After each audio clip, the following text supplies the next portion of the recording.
আমাদের বক্তব্য হলো স্বরাষ্ট্র মন্ত্রণালয়ের করণীয়। কিছু অপরাধ আছে, সেটা অপরাধ কমানোর জন্য প্রোঅ্যাক্টিভ কাজ করি আমরা। যেমন মাদক বিরোধী অভিযান চলছে, চাঁদাবাজি সন্ত্রাসী বিরোধী অভিযান চলছে। এটা হচ্ছে অনেকটা প্রোঅ্যাক্টিভ, যাতে এই অপরাধগুলো কম হয়। কিন্তু এই জাতীয় অপরাধগুলো, ধর্ষণ, হত্যা, এগুলো হচ্ছে সংঘটিত হওয়ার পরে পুলিশের যে অ্যাক্টিভিটিস, করণীয়, সে বিষয়ে আমি বলতে পারি। আমরা দায়িত্বে আসার পর এ পর্যন্ত যতগুলো হেনিয়াস ক্রাইম এই জাতীয় হয়েছে, আপনারা কি কেউ একটা ক্রাইমের ক্ষেত্রে বলতে পারবেন যে পুলিশ সর্বোচ্চ চেষ্টা করেনি এবং সংক্ষিপ্ত সময়ের ভিতরে তারা অ্যারেস্ট করতে পারেনি? একটাও নেই। আমার কাছে তালিকা সবগুলো আছে। যদি তার ব্যত্যয় কিছু হয়ে থাকে আপনারা প্রশ্ন তুলতে পারবেন।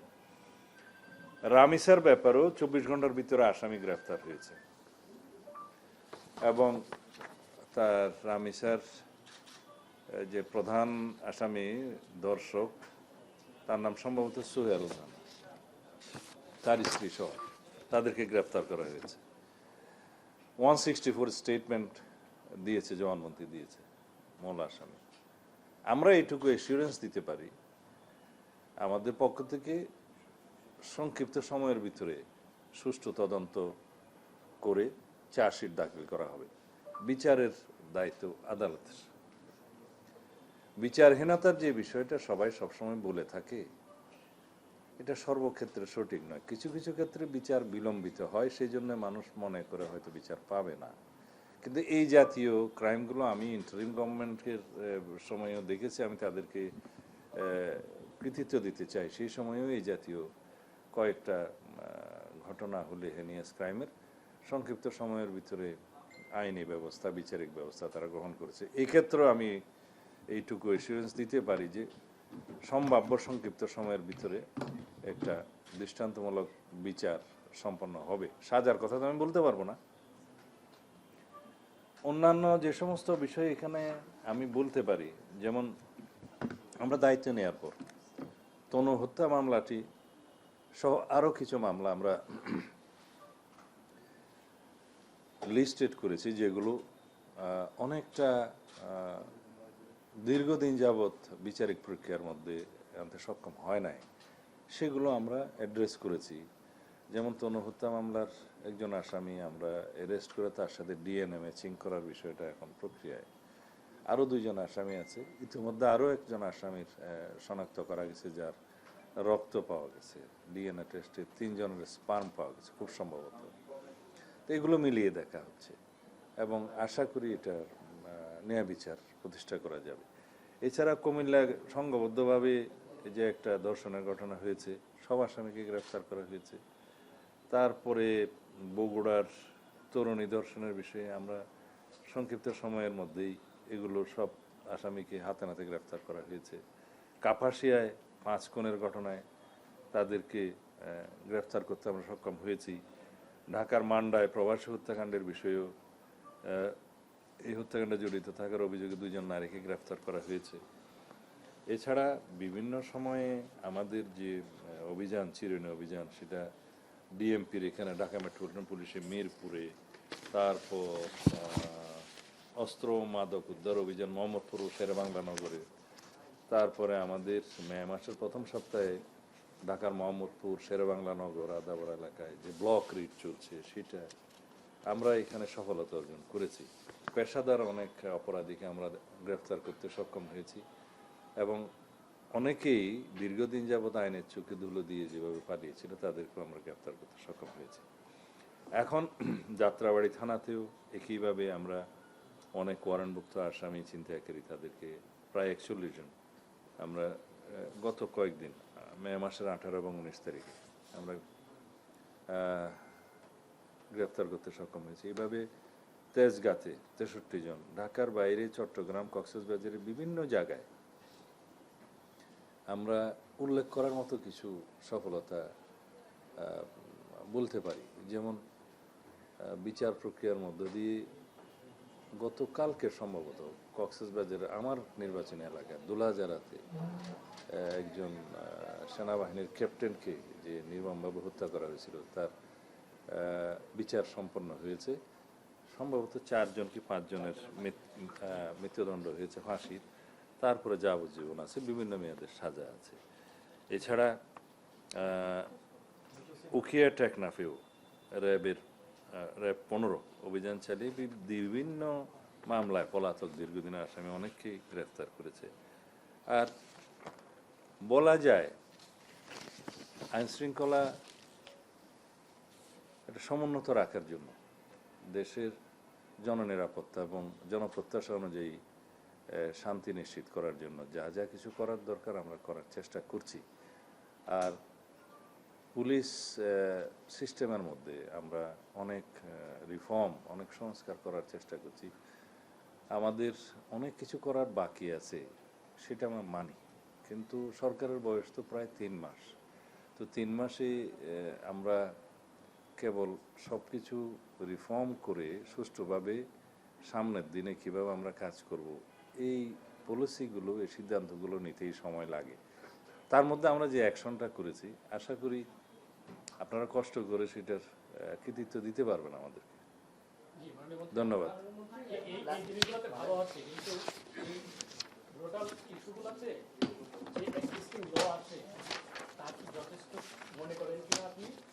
আর প্রকাশ্যে এই ধরনের অপরাধীদের শাস্তিটা প্রকাশ্যে এক্সিকিউট করার জন্য বিভিন্নভাবে দাবি উঠছে, যদিও বা এটা অনেক ক্ষেত্রে সমর্থনযোগ্য নয়, কিন্তু আমরা এখন মধ্যযুগে নাই, আমরা আধুনিক যুগে। আইন সংস্কারটা একটা চলমান প্রক্রিয়া। সমাজের চাহিদা অনুসারে, সময়ের চাহিদা অনুসারে সকল আইনকে আপ টু ডেট করতে হয় এবং যুগোপযোগী করতে হয়, সেগুলো চলমান প্রক্রিয়া, সেগুলো তো আছেই। বিভিন্ন আইনে অবশ্যই আমাদের কিছু কিছু সংশোধন আনতে হবে, সেটা আমরা দেখব। আবার কিছু কিছু ক্ষেত্রে এটাও চিন্তা করতে হয় যে খুব সংক্ষিপ্ত বিচারের মাধ্যমে আবার অবিচার করা হচ্ছে কিনা, বা এমন কিছু হয় যে আমরা খুব কঠোরতম আইন প্রণয়ন করলাম, প্রয়োগের ক্ষেত্রে সেটা আবার মিসইউজ হচ্ছে কিনা, অপব্যবহার হচ্ছে কিনা, এগুলো সবগুলো লক্ষ্য রাখতে হয়। এখন কোনো ঘটনা ঘটলো, সেজন্য একটা চটজলদি করে আইন প্রণয়ন করে ফেলা এবং কোনো আদালত সৃষ্টি করে ফেলা, এগুলো ইমোশনালি করা যায় না। এটা বৃহত্তর ক্যানভাসে দেখতে হয়। যেমন মাগুরাতে না কোথায় একটা ঘটনা সংঘটিত হয়েছিল বিগত ইন্টারিম গভর্নমেন্টের সময়, এটা নিয়ে তুলপাড় হলো এবং এখানে বোধহয় কিছু আইনি সংশোধন নিয়ে এসে সংক্ষিপ্ত সময়ের ভিতরে বিচার কার্য সম্পন্ন হয়েছে। এটা সময়ের দাবি ছিল, কিন্তু সেটার দীর্ঘমেয়াদে কি হবে না হবে সেই আইনগুলো চিন্তা করতে হয়। শিশু ধর্ষণের ক্ষেত্রে আদালত প্রতিষ্ঠা করা হলো, একটা ট্রাইব্যুনালের করা হলো। দেখা গেল সেই একই এখতিয়ার নারী ও শিশু আদালতে দেওয়ার মতো বিধান করা যায়, আদালতের সংখ্যা বৃদ্ধি না করেও। কারণ এখানে রেভিনিউ এক্সপেন্ডিচারের বিষয় আছে, আদালত সেট আপের করার বিষয় আছে, জনবলের বিষয় আছে। তখন দেখা যাবে যে 64 ডিস্ট্রিক্টে আদালত আমরা করলাম, ট্রাইব্যুনাল করলাম, দেখা যাবে মামলার সংখ্যা কোথাও 2টা, কোথাও 10টা, কোথাও নাই। এগুলো সব বিবেচনায় নিয়ে যেভাবে মানে জননিরাপত্তা নিশ্চিত করা এবং বিচার নিশ্চিত করা সম্ভব, সেভাবে এগুলো আবার করা যায়। কিন্তু ওই সাময়িক সময়ের জন্য জনগণের যে ক্ষোভ, সেটাকে মেটানোর জন্য যদি আমরা সব বিষয়ে দ্রুততম আইন প্রণয়ন করি বা আদালত সৃষ্টি করি, সেই বিষয়টা আমার মনে হয় সকল ক্ষেত্রে সঠিক নয়। মাননীয় মন্ত্রী, একটা বিষয় হলো আপনি আপনার বক্তব্যে বলেছেন যে রামিসা এই হত্যা মামলা সংক্ষিপ্ত সময়ে তদন্ত করে অভিযোগ দায়ের করবেন। আপনি কি কোনো নির্দিষ্ট টাইম বলবেন যে এই কদিন? না, আমার কাছে আজকে পুলিশ ডিপার্টমেন্ট থেকে যে কাগজটা দিয়েছে তাতে আমি 164-এর যে ভাষাটা দেখেছি, 164 স্টেটমেন্টের, তাতে করে মূল আসামি তার যে সহযোগী আসামি তার স্ত্রীকে সহ এখানে যে স্টেটমেন্টটা দিয়েছে, তাতে করে on the basis of this 164 statement এবং আরও সংক্ষিপ্ত তদন্ত যেটা করতে হয় করে চার্জশিট দাখিল করাটা খুব বেশি দিন লাগবে না। তো সেই ক্ষেত্রে আদালতের কিছু প্রসিজিওর আছে, আসামি পক্ষের আইনি অধিকার আছে, তারা আদালতে হয়তো তার আইনজীবী সময় নেবে, এগুলো সবকিছু বিবেচনায় নিতে হবে। না, চার্জশিটের ক্ষেত্রে তো আমি বললাম যে আমাদের কাজটা আমরা দ্রুততম সময়ের ভিতরে দিতে পারবো, যেহেতু আসামি হচ্ছে দুইজন, একজন মূল আসামি আর একজন তার স্ত্রী সহযোগী, তাকে পলায়নে সহযোগিতা করেছে। তো সেই ক্ষেত্রে দুইজনকেই অ্যারেস্ট করা হয়েছে, মূল আসামি 164 করেছে। এখন এর ভিত্তিতে চার্জশিট দেওয়াটা খুব বেশি সময় লাগবে না, এটা তো তদন্তকারী কর্মকর্তা বলবে।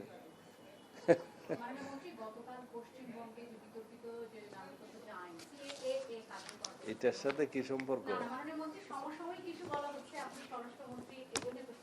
সমসাময়িক বলেছে নাকি? আচ্ছা, এবং গতকালকে পশ্চিমবঙ্গের নতুন যে মুখ্যমন্ত্রী উনি বলেছেন 2024-এর 31 ডিসেম্বরের মধ্যে যারা এসেছেন তাদেরকে একটা পুশব্যাক করার কথা আবার তিনি বলেছেন দায়িত্ব নেওয়ার পরে, এবং গতকালকে আবার বলেছেন যখন সিএএ কার্যকর হয়েছে। সরকার আসলে কি মনে করে, কারণ 5 আগস্ট পরবর্তী, শুধুমাত্র 5 আগস্ট পরবর্তী না, আমরা দেখেছি বেশ কয়েক মাস ধরেই কিন্তু সেই মানে একটা রেজিম পরিবর্তনের পরে অনেকেই এই দেশ থেকে আসলে পাড়ি জমিয়েছে পাশের দেশ ভারতে। সুতরাং যদি পুশব্যাক করে, সেই পুশব্যাকের প্রসঙ্গটা কিন্তু আবার চলে আসবে, অন্তত মুখ্যমন্ত্রীর বক্তব্যের মধ্যে দিয়েছে। আপনি আসলে কি মনে করছেন? আপনি যা মনে করছেন ঠিক তার উল্টা।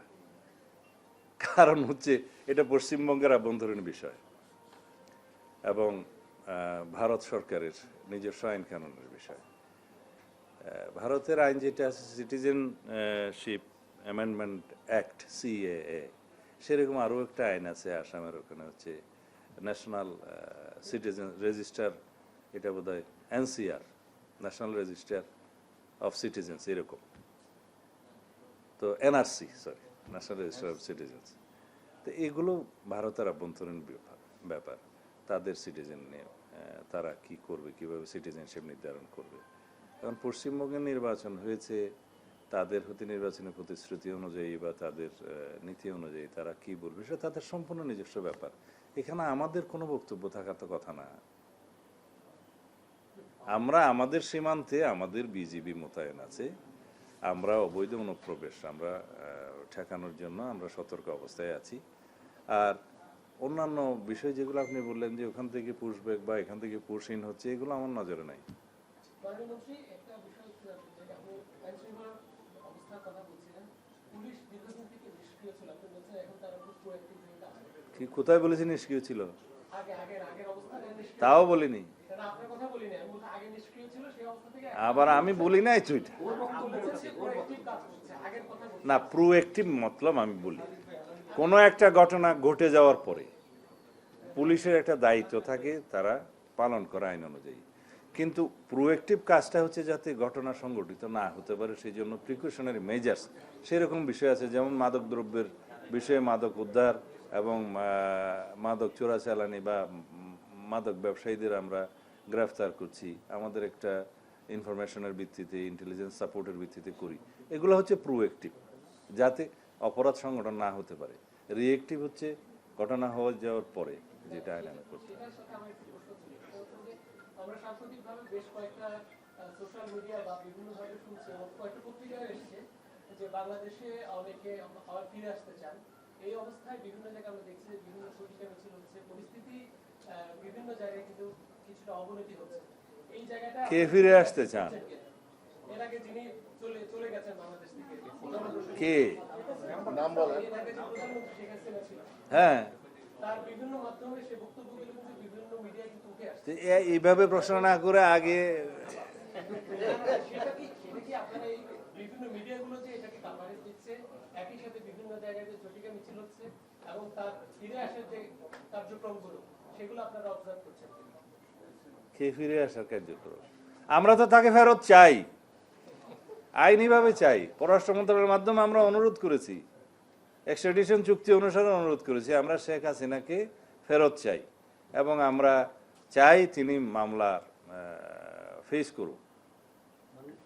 তো এখন যদি কেউ বলে আসতে চায়, আমরা তো তাকে চাচ্ছি ফেরত। মাননীয় মন্ত্রী, আমার প্রশ্নটা যেটা ছিল, আমরা জানি যে কোনো সাজাপ্রাপ্ত আসামির বক্তব্য গণমাধ্যমে প্রচারের ক্ষেত্রে একটি বিধিনিষেধ আছে। আমি যতটুকু জানি তারেক রহমানের বেলায় কোনো গণমাধ্যম তার বক্তব্য এভাবে প্রচার করতে পারেনি। এখন আমরা রিসেন্টলি দেখছি যে শেখ হাসিনা যখন কোনো বিবৃতি দেয় সেটা গণমাধ্যম খুব সুন্দরভাবে প্রচার করে। এটাতে কোনো বিধিনিষেধ তুলে নেওয়া হয়েছে কিনা, অথবা এটার আইনটা কি? এরকম বিধিনিষেধ আছে বলে আমার জানা নেই। এখন যদি কোনো গণমাধ্যম কোনো বক্তব্য প্রচার করে থাকে, আদালতের যদি কোনো নিষেধাজ্ঞা না থাকে সেই ব্যক্তির বক্তব্য প্রচারের, সেই ক্ষেত্রে পারে। কারণ আদালতের নিষেধাজ্ঞা আছে কিনা আমি সে জানি না। আছে, আমরা দেখেছি যে এরকম আদালতের নিষেধাজ্ঞা থাকলে সেটা গণমাধ্যমের ফলো করা উচিত।